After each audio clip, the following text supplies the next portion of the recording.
Hi everyone, Aaron here for Zollotech, and Apple released iPadOS 26.2 Beta 3.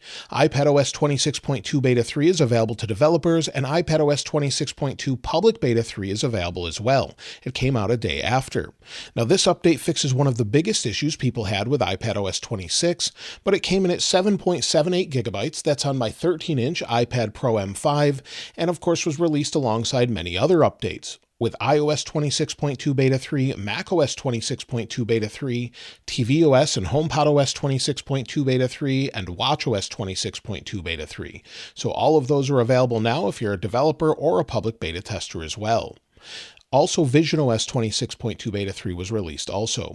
Now let's go ahead and take a look at the build number and talk about what's new. So we'll go to Settings, then General, then About. As you can see, the build number is 23C5044B.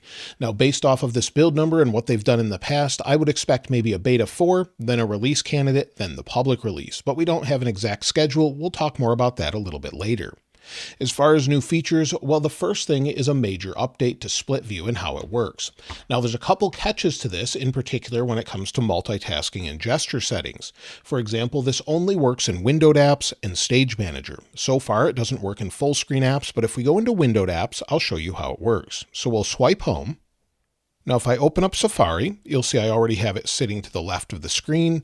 I can, of course, move this, fling it over to the right, and if I want to bring in another app, maybe Safari here, you'll see that I have a window here and I can just let go and it resizes to that area. Of course, I've got the little split view icon here and both interact separately. I can move them at the same time, whatever you'd like to do, and slide them back and forth. If I wanted to bring in something else, maybe the App Store here, you'll see I can replace it in the same spot.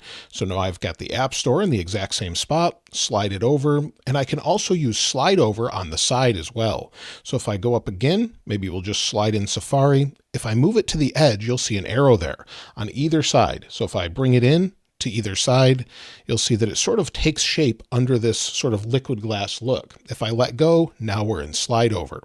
So again, this works independently, and then we can slide it off the screen, and you've got this arrow here.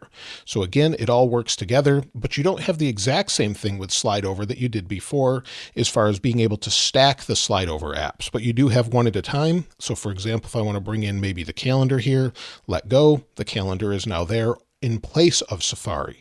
So again, slide it off the screen, go back and forth, and you can also adjust this still with your arrows here or your dots. Press and hold, go to move and resize, maybe move it over here, wherever you'd like. You can move things around, swipe it back over here, or just throw it to the side and again resize it. So it works like you would expect, but it only works in windowed, and it also works in the other mode. So if we go back in here, go to multitasking and gestures, go to Stage Manager, swipe home, go into Safari, you'll see it still works in this mode. But if I switch back to the full screen app mode, it doesn't work anymore. So that's a bit unfortunate. I wish it worked in all modes, but at least you have the option in windowed or Stage Manager, whatever you prefer. So again, bring things in like this. They'll resize and work independently. So I think this is a great addition. It will help a lot of people that miss that. Also, with the new split view, you no longer have to have things just in the dock. You can also utilize the app library as well as Spotlight.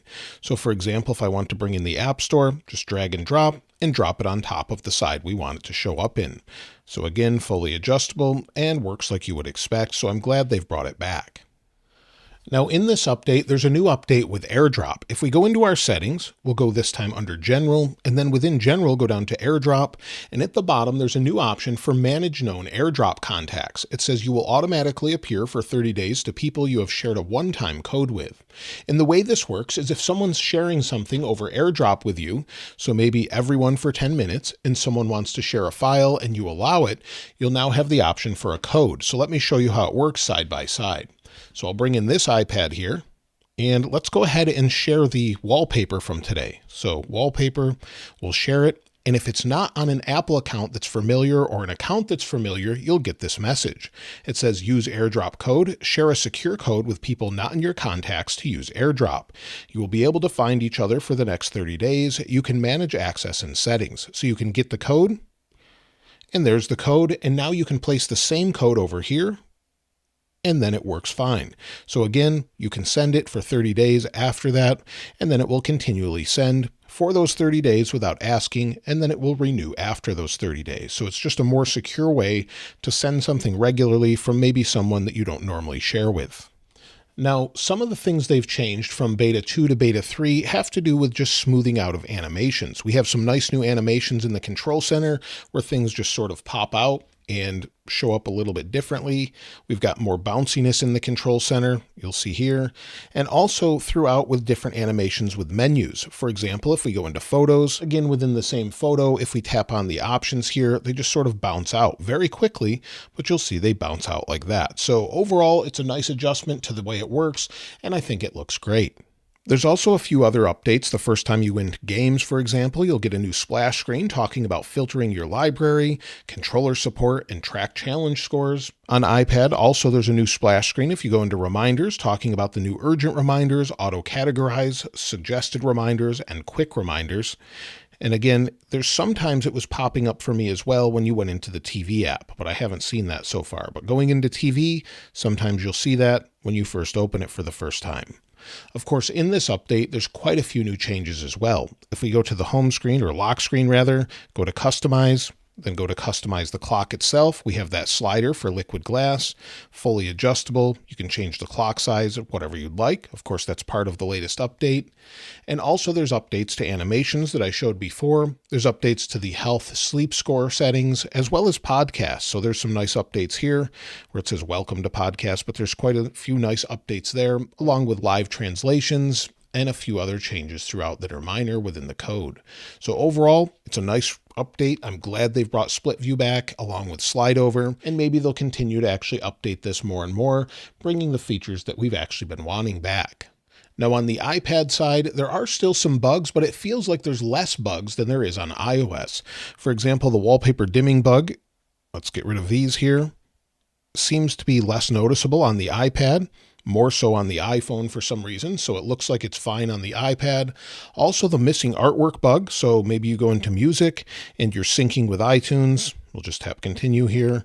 But if you're syncing with iTunes, some people are just not seeing the album artwork. However, it seems to be working fine on iPad for me. So no real issues on the iPad compared to iOS, but overall it's been very, very good with that. As far as releases, well, there are a couple things to mention. The first thing is there's a new AirPods Pro 3 beta update, which brings it to build number 8B5025A.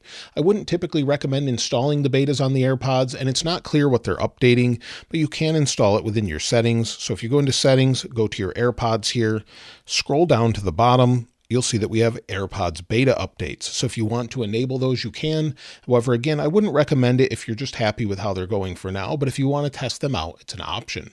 As far as when to expect iPadOS 26.2 Beta 4, well, based on what we've had already, I would expect maybe Beta 4 on the 24th, with an RC on December 1st, and a public release of iOS 26.2 and iPadOS 26.2 on the 8th. Then we'll move on to iOS and iPadOS 26.3 Beta 1, and that will probably be the last beta for the year, and then we'll have new betas probably the second or third week of January. That's typically what we see every year, so I would expect the same exact thing.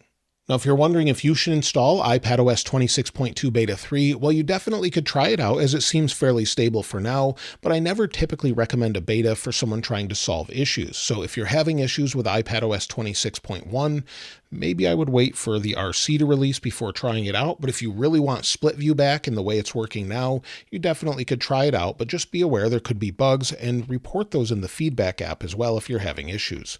So make sure you're reporting in the feedback app if you are having some of those issues. As far as overall performance, well, this is the latest M5. I've really had no issues. It's just super fast all the time, no matter what I'm doing, but overall seems to be very, very smooth. When it comes to ProMotion, much better than iPhone even, just a really nice fluid experience. Occasional hiccups here and there with the overall animations you may have seen swiping to the app library, but overall very fluid and fast, and hopefully they'll resolve the additional glitches here and there by the time it's released to the public. As far as overall battery life, if we take a look at settings, go down to battery, this iPad under battery health, I've been using it full time since it released to the public, and I don't charge it too often. You'll see I'm at 100% capacity with 12 cycles. And if we go back and then go to battery usage, Yesterday, I used it for only an hour and a half or so. The day before, 2.5 hours. So I use it to consume things such as YouTube, do research for these videos, and you'll see overall it's lasting me a couple days typically between charges. So overall, it's just fine. Usually about 8 hours of screen on time, and this is the cellular model, so that does make a difference. But overall, very, very good. When it comes to benchmarks, for those that want to see it, let's go ahead and go into Geekbench 6 and see what the benchmarks are. I haven't run it on this for quite some time. Benchmarks completed, and we have 4,145 for single core, 16,548 for multi-core. It's very similar to what I got when I first unboxed this, as you can see here. So overall, very, very similar, well within the margin of error, and performing as I would expect, even on a beta. So I was on the public version when I ran that before. So that's everything for iPadOS 26.2 Beta 3. I'm really happy that they brought split view back. Many people really wanted that and didn't upgrade because of it. So let me know if you're planning to upgrade or if you have already and if you're testing out the betas. Of course, I'll link this wallpaper in the description like I normally do. And if you haven't subscribed already, please subscribe. And if you enjoyed the video, please give it a like. As always, thanks for watching. This is Aaron. I'll see you next time.